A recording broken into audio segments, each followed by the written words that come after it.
Euroregione.news. Prosciutto di San Daniele, Aria di Festa 2023. Dal 30 giugno al 3 luglio, 4 giorni per festeggiare il Re di San Daniele, con il direttore del consorzio Mario Emilio Cicchetti e il sindaco di San Daniele Pietro Valent. Aria di Festa che torna a San Daniele in una versione nuova assieme anche a Folkest e quindi arricchita di tanti nuovi eventi.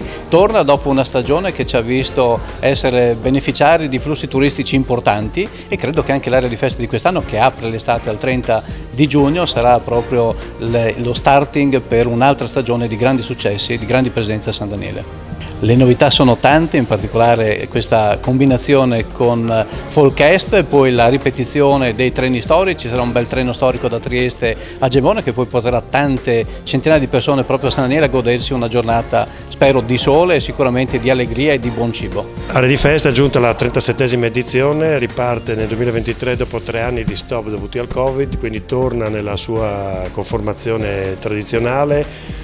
Calendario fine giugno e San Daniele che diventa una piazza imbandita che ospita i numerosi visitatori che ci raggiungono da fuori regione per il 60% e quindi è un evento anche importante per il turismo e la promozione di questo territorio. Gli elementi di base di Aria di Festa 2023 sono ovviamente le aziende aperte, i prosciuttifici che si aprono e che disvelano i propri segreti agli ospiti e visitatori.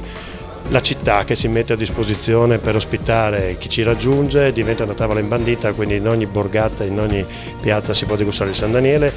Musica, spettacoli, eventi, approfondimenti. La musica quest'anno è curata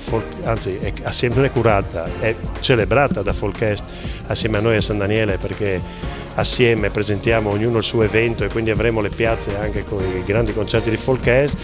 Importanti approfondimenti dove giornalisti, cuochi, opinionisti, economisti approfondiranno sabato e domenica in diversi talk dislocati nella città gli argomenti che sono propri del nostro prodotto.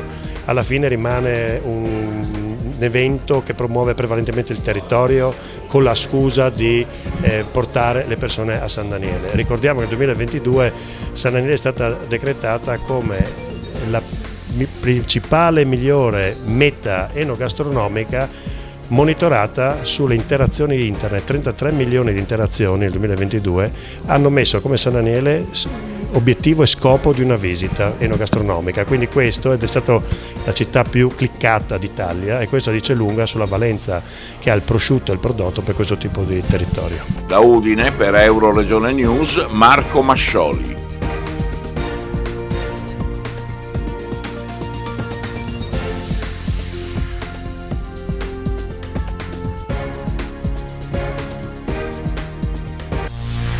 Euroregione.news.